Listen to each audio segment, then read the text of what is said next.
함께 봉독하도록 하겠습니다. 시작. 에녹은 65세에 무드셀라를 낳았고 무드셀라를 낳은 후 300년을 하나님과 동행하며 자녀들을 낳았으며 그는 365세를 살았더라. 에녹이 하나님과 동행하더니 하나님이 그를 데려가시므로 세상에 있지 아니하였더라. 무드셀라는 187세에 라멕을 낳았고 라멕을 낳은 후 782년을 지내며 자녀를 낳았으며 그는 969세를 살고 죽었더라. 라멕은 182세의 아들을 낳고 이름을 노아라 하여 이르되 여호와께서 땅을 저주하심으로 수고롭게 일하는 우리를 이 아들이 아니하리라 하였더라. 라멕은 노아를 낳은 후 595년을 지내며 자녀를 낳았으며 그는 770세를 살고 죽었더라. 노아는 500세 된 후에 셈과 함과 야벳을 낳았더라. 아멘.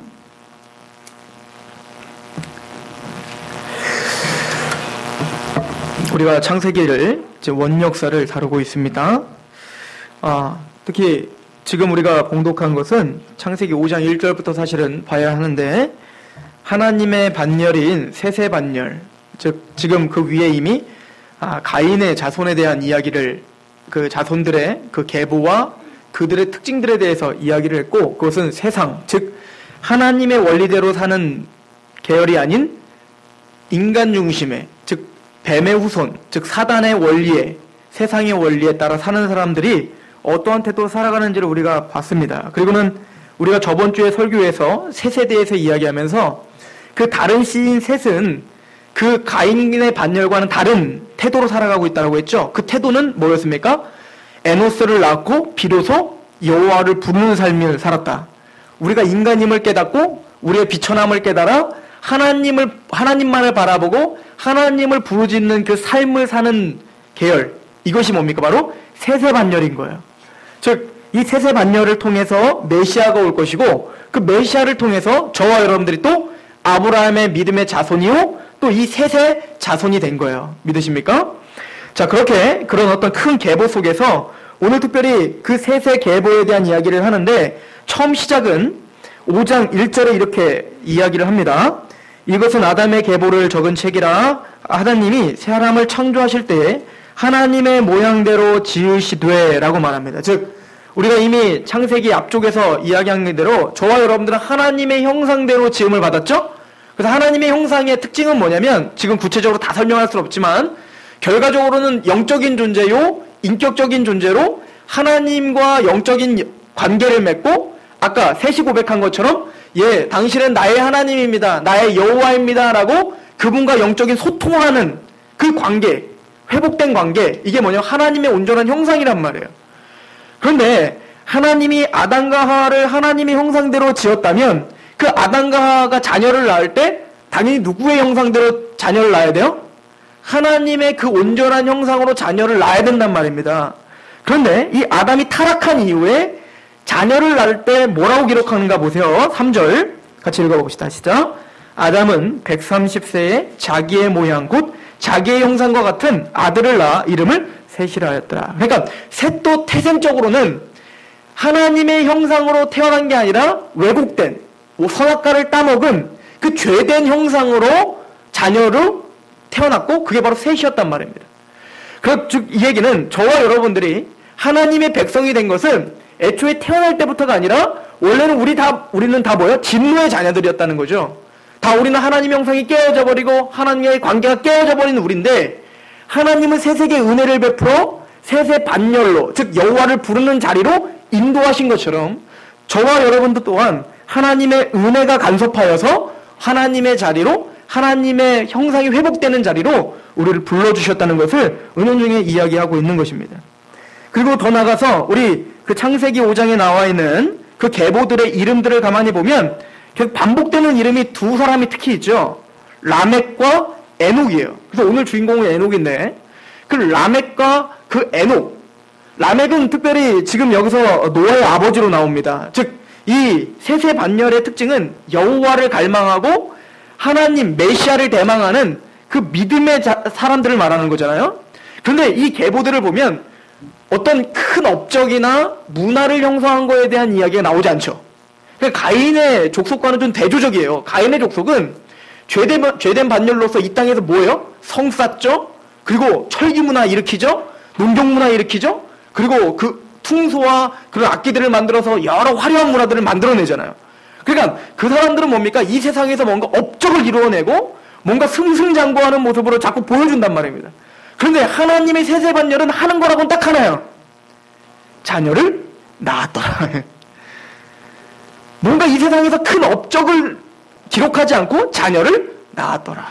이 얘기는 하나님의 질서에 순복하여 하나님이 원래 명령했던 생육하고 번성하는 그것에 충실한 거예요. 이 얘기는 하나님의 백성으로서 평범한 삶을 살지만 그 삶 속에서 뭡니까? 하나님을 갈망하는 삶을 사는 사람. 세상에서는 엄청난 업적을 쌓아놓지 않지만 하나님의 차원에서는 누구의 이름이 기억되고 있는 거예요? 세상에서 업적을 일으키고 막 역사책이 기록되고 이런 것이 중요한 게 아니라 평범한 삶을 살고 있지만 그 가운데서 하나님의 질서 앞에 순복하며 예배자로서 동행하는 삶을 하나님은 기억하시겠다. 그리고는 거기에 에녹이라는 이름을 딱 놓고 에녹은 뭡니까? 하나님과 300년 동안 동행하니 승천해버리죠. 성경 구약 성경에 예수님을 제외하고 승천한 인물이 두 인물이 있습니다. 누구죠? 에녹과 엘리야예요. 엘리야를 가만히 보면 승천할 만하지 않습니까? 화려하잖아요. 이 영적인 삶을 살았더라도 이 굴곡진 삶을 살았잖아요. 막 보여주는 전투를 벌이고 850대 1로 그 바알 선지자들과 함께 보여주는 전투를 해서 뭔가 기가 막힌 어떤 역사를 이룩하는, 게다가 선지자의 대표 아닙니까? 이 엘리야가. 그러므로 우리는 그 사람이 위대함과 하나님이 이렇게 해야 승천하는구나 이렇게 생각할 수 있지만 에녹이 그래서 우리에게 필요한 거예요. 에녹은 뭡니까? 하나님과 동행하는 것. 그것만으로 어디에요? 하나님은 그를 승천시키는 거예요. 이 승천했다. 엘리야의 승천과 이 에녹의 승천은 정확하게 예수 그리스도를 모형화하는 거예요. 하나님과 33년 동안 동행하셨던 그 예수 그리스도께서 그 죄 없으심을 증거한 게 뭐냐면 부활과 승천이시거든요. 또한 이 에녹과 엘리야의 승천은 그 예수님의 모형일 뿐만 아니라 그 예수 그리스도를 믿고 있는 우리의 무죄함의 증거인 거예요. 그래서 우리가 다 어떻게 할 자들이에요? 승천할 자들이에요. 예수님이 재림하면 우리가 다 승천하는 자들이란 말입니다. 마찬가지로 그 죽음을 이긴, 그 사망을 이긴 그 구속의 그 열매를 지금 에녹을 통해서 보여주고 있는 거예요. 자, 그렇다면 이 에녹이 동행하는 삶, 하나님과 동행하는 삶을 살았다고 하는데 동행이 뭡니까? 동행이라는 것은 우리가 오전 예배 시간에도 잠깐 얘기했지만 아모스서에서는 그런 이야기가 있어요. 서로 뜻이 맞지 않는데 어떻게 동행할 것이며 라고 말합니다. 동행이란 하나님과 내 삶을 하나님과 동행하는 걸 말하는 거잖아요. 생각과 마음과 의지와 행동이 하나님의 마음과 일치해가는 거예요. 이게 동행이거든요. 즉 우리는 앞에 굴곡진 그 아벨이라고 하는 사람을 통해서 배운 게 뭐죠? 하나님이 믿음 있는 아벨은 가인과 다르게 어떻게 하더라는 거예요? 하나님 앞에 예배자가 되더라. 그래서 구원받은 자의 첫 번째 열매는 뭐라고 했어요? 예배입니다. 예배가 살아나야 돼요. 구원받은 자가 마땅히 드려져야 될 건 예배인 거예요. 그 예배는 아벨이 드렸던 예배는 단순히 시간을 정해놓은 이런 공적인 예배뿐만 아니라 삶의 예배까지도 포함되는 거예요. 그래서 하나님은 아벨의 제물을 받기 전에 누구를 받았다고 우리가 강조했죠? 아벨과 그 제물을 받았다라고 했잖아요. 그러니까 여러분들이 예배자로 된다는 것은 로마서 12장에 있는 것처럼 그러므로 이제 너희를 거룩한 산제물로 드려라 라고 말하잖아요. 즉 우리가 뭡니까? 하나님 앞에 예배자가 되어 우리 모든 삶이 어떻게 되는 거예요? 예배로 드려지는 거예요. 이거를 조금 더 확대해서 해석하면 에녹이 설명한 것처럼 동행이다 라고 표현한 거예요. 모든 삶에서 뭡니까? 먹든지 마신지 무엇을 하든 하나님의 영광이 되는 삶을 살아라. 너희가 무엇을 하든 주님께서 기뻐하실 게 무엇인지 시험하여 봐라. 이런 동행하는 삶을 주님은 우리에게 요구하시고 계시는 거죠. 또한 이 라멕이라고 하는 사람을 통해서 볼 때에는 라멕은 하나님을 열망하지만 그 가인의 반열의 라멕은 어떻게 했죠? 교만한 자였죠. 그죠? 교만하였고 일부 다처지를 시작했고 하나님의 질서를 파괴해버렸으며 그리고 더 나가서 이 라멕은 뭡니까? 착각을 하며 살았죠. 자기가 세상적으로 돈도 잘 벌고 세상적으로 자기가 아내들도 막 여럿을 두고 왕 노릇한 거예요. 그렇게 자기가 잘 나가니까 자기의 영혼도 잘 나가는 줄 알았죠. 그리고는 하나님도 자기 편이라고 여겼다고요.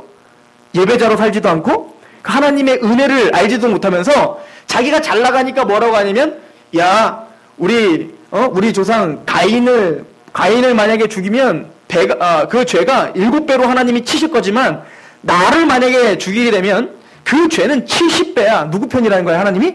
내 편이라고 착각하면 사는 거예요. 이게 뭡니까? 이 라멕, 교만한 자의 특징이었던 거죠. 그러나 이 세세반열의 라멕은 하나님을 갈망하는 자로 나왔으며, 또 가인의 반열 에녹은 성을 쌓고 그 성을 쌓은 그 이름을 자기 이름으로 해놓고 뭐 어떻게 합니까? 모든 영광과 모든 업적의 찬양을 누구에게 돌려요? 나에게 돌리고 인간에게 돌렸어요. 근데 반대로 이 세세반열 에녹은 어떻게 하는 겁니까? 하나님 앞에 그 영광을 돌리고 하나님과 동행하며 살더라. 우리가 이 땅을 살아가면서 어떤 방법과 어떤 태도로 살아가야 되는지를 지금 정확하게 우리에게 설명해주고 있는 것입니다. 오늘 제가 궁금한 것은, 그럼 과연 에녹이 어떻게 이렇게 믿음이 생겼고, 그럼 과연 에녹은 이 믿음이 생겨서 어떻게 동행하게 됐는지, 언제부터 에녹이 이렇게 동행하게 됐는지, 오늘 본문은 그거에 대한 답을 말해주고 있습니다. 특별히 21절이죠. 에녹은 65세에 무드셀라를 낳았고 무드셀라를 낳은 후 300년을 하나님과 동행한 거야. 그러니까 애초에 태어날 때부터 셋은 에녹은 하나님과 동행하며 태어난 게 아니에요. 원래는 죄인으로 태어났어요. 그런데 이 에녹이 자신의 삶을 개혁한 아주 중요한 그 변환점이 있었단 말입니다. 그 인생을 뒤바꾼 그 아주 중요한 시점이 있었는데, 그게 누구를 낳았고요? 바로 무드셀라를 낳은 이후에 에녹은 삶이 변한 거예요. 하나님께 예배자의 삶으로, 하나님과 동행하는 삶으로 완전 뒤바뀌는 역사를 우리에게 소개시켜주고 있는 것입니다. 그러므로 이 무드셀라를 낳을 때 도대체 어떤 일이 있었는가가 우리가 관심을 가져야 될 중요한 목록인 것이죠. 그것을 통해서 아벨처럼 믿음으로 예배자가 되고 또 하나님과 동행하려면 믿음이 있어야 되는데, 또 의인이어야 되는데, 그러면 우리가 어떻게 믿음이 생기는가를 이 에녹을 통해서 우리는 좀 볼 수가 있는 거죠. 그렇다면 이 에녹이 어떻게 무드셀라를 낳고 하나님과 300년 동안 동행을 하게 되었는가?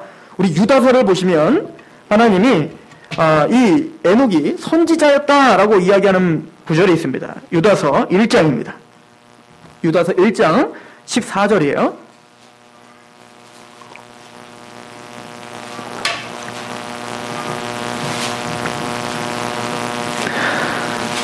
유다서 1장 14절. 아담의 7대 손 에녹. 이 아담의 7대 손이라고 한 것은 그 가인의 아들 에녹과 분리하기 위함이에요. 구별하기 위함입니다.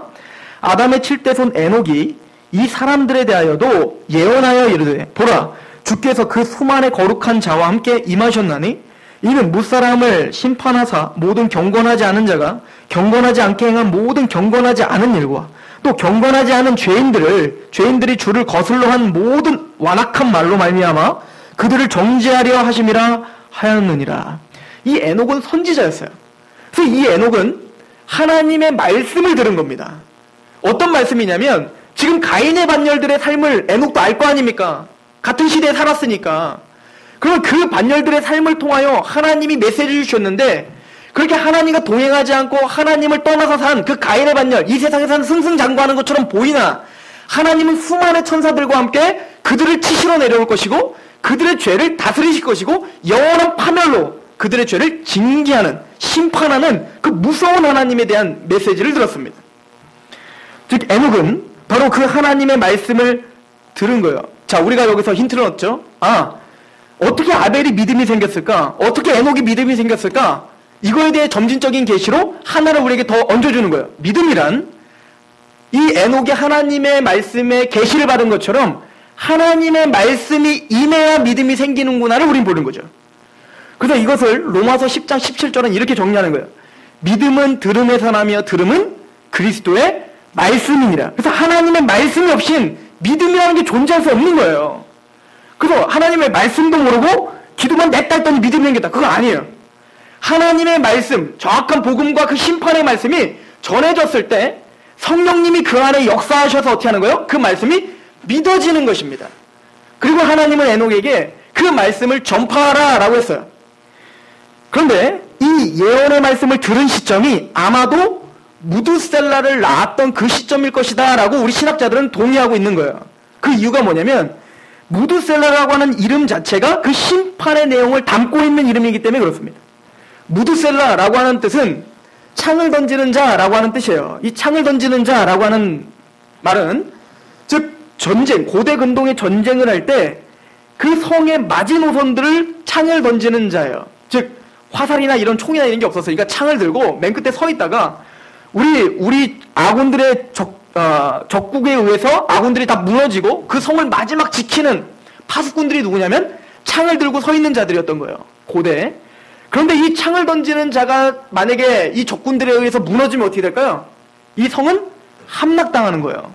그러므로 이 에녹은 하나님의 예언을 받들어 무두셀라라는 이름을 짓고 뭐라고 예언한 거냐면 이 무두셀라, 즉 창을 던지는 자가 무너지면, 즉 죽으면 하나님의 그 하나님의 수많은 천사들이 뭐요? 덮치는 거야. 그래서 어떻게 되는 겁니까? 그 심판이 도래할 것이다 라고 선포한 것이다 라고 우리 신학자들과 목회자들은 이거를 해석하고 있습니다. 그럼 무슨 근거로 그렇게 하는가 라고 하는 것은 무두셀라가 969세까지 삽니다. 가장 오래 살았죠? 969세까지 살았는데 아마 무두셀라가 죽었던 그 969세가 되던 그 해에 무두셀라가 죽고 바로 무두셀라가 무너졌으니까 하나님의 노아 심판이 임했을 것이다 라고 하는 것을 계산해 본 거예요. 우리도 계산해 봅시다. 창세기 5장 25절에 보면 무두셀라가 라멕을 낳는 그 나이가 나옵니다. 25절에 무두셀라가 187세에 라멕을 낳았어요. 그죠? 그래서 무두셀라의 나이가 지금 187세입니다. 그 창세기 5장 28절을 보시면 라멕은 182세에 노아를 낳습니다. 그러니까 지금 무두셀라의 나이는 어떻게 될까요? 182세에다가 187세에 182세를 더하면 돼요. 그리고는 노아가 몇 세 때 그 홍수가 들이닥치죠? 창세기 7장 9절에 노아가 600세가 되던 해에 그 홍수 심판이 일어납니다. 그래서 187세와 182세 그리고 600세를 더하면 뭐가 나오죠? 969가 나오는 거예요. 정확하게 성경은 무두셀라가 죽은 그 해에 뭐가 일어났다고 지금 우리에게 알려주고 있습니까? 홍수 심판이 일어났다는 것을 보여주고 있는 거예요. 즉 에녹의 그 예언은 적중했고 그 에녹은 뭡니까? 하나님의 이 거룩한 예언을 듣고 하나님의 말씀을 듣고 이게 사실이구나라고 믿고 그때부터 자기 개인의 삶에 개혁이 일어났던 거예요. 마찬가지입니다.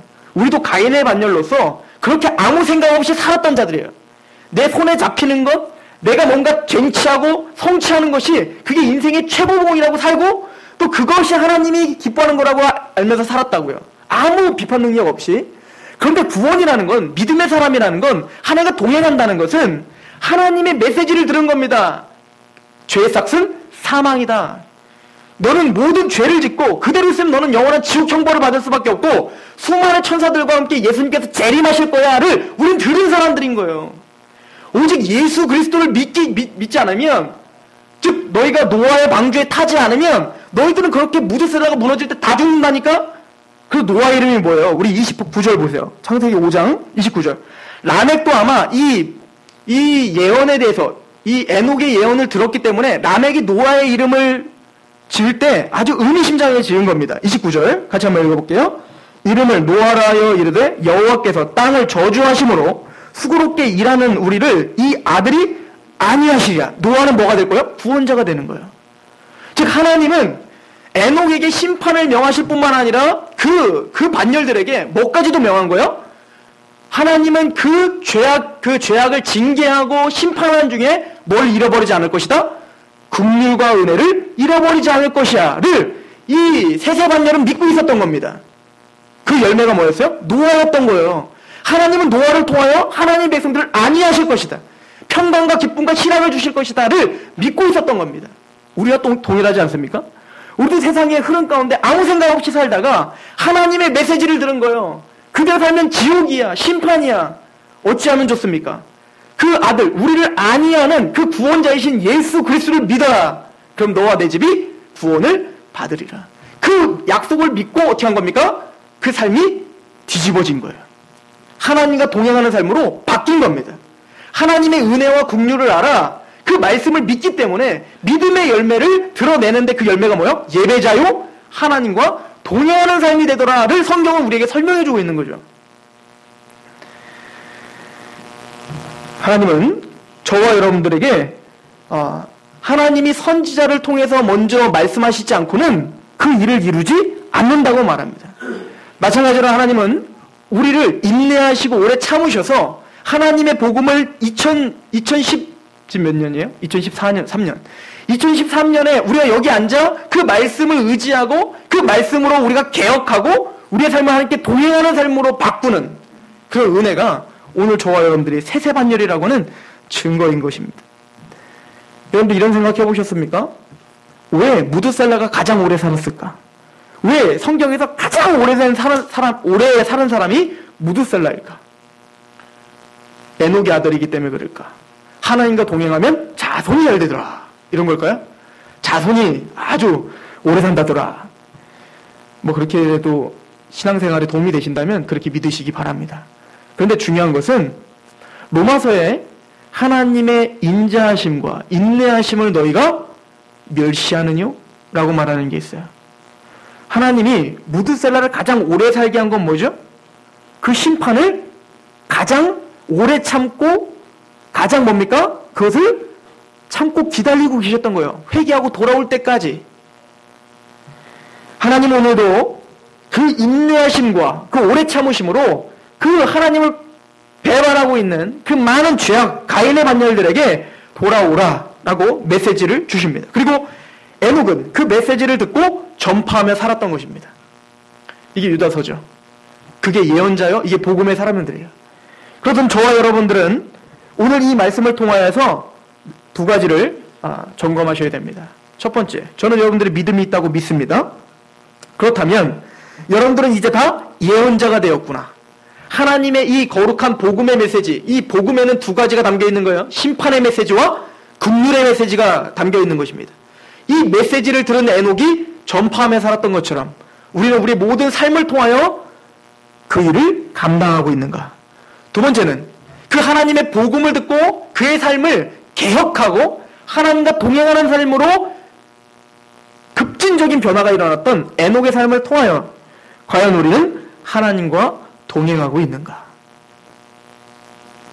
깊이 묵상하시고 하나님 앞에 바로 서셔서 그렇게 말씀으로 여러분들을 다져가시고 세우시길 소망합니다. 기도하겠습니다.